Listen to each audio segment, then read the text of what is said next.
Do you think Jay Wright punched his ticket to the Hall of Fame last night?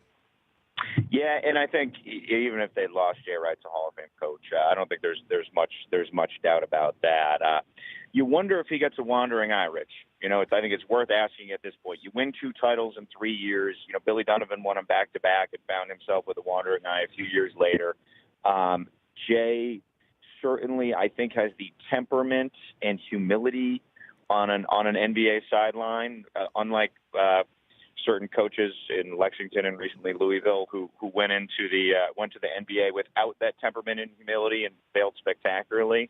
At that level, I think Wright would be able to relate to players because the NBA is relationship managing as much as it is coaching, and certainly it's plenty of coaching. I don't want to demean or downplay that, but it's like any job. It comes back to people, right? You can work in sales, you can work as a janitor, you can work as an executive. It comes down to people, and that's where Jay Wright is a cut above his peers in college basketball. And that's not to take anything away from him as a coach, because certainly we've seen him refine a system. And I think the legacy of this Final Four, Rich, is player development. I think there's going to be a renewed focus on, okay, let's get guys better. How do we get guys better?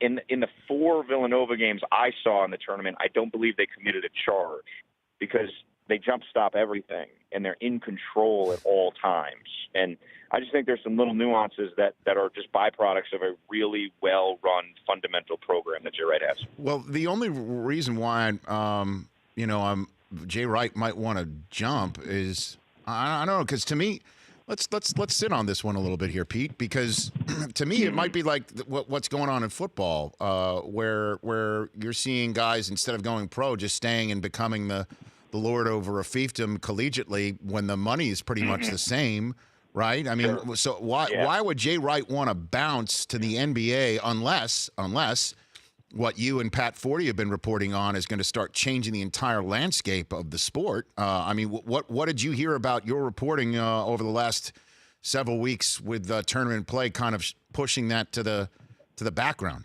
Pete? Look, it's ongoing, Rich, and you can't look at that story in like a micro vacuum. You have to look at it from a macro, and I probably was asked this about 6,000 times in San Antonio. My colleague Pat Forty probably another 6,000 times. When's the next shoe going to drop? Everyone's impatient. I think that's probably a societal thing more than anything else. And the final of these 3 trials tied to the case is set for April of 2019. So at the very least, we have another year of revelations of this hanging over the sport. Potential people flipping on, people within the game. Like, there is a lot of golf left to play there. We've probably just finished the 6th hole, if we want to start using Masters analogies this week. So, in other words, Jay Wright would want the wanderlust just because, some NBA owner just throws a ton of money at him where he just couldn't even be able to stick around there? Or how about this? Hold on. It would be a new challenge. Right. I think it would just be a new challenge. Like, at a certain point, you want a new challenge. If he stays another decade, Villanova becomes the Duke of the Northeast, if it already isn't.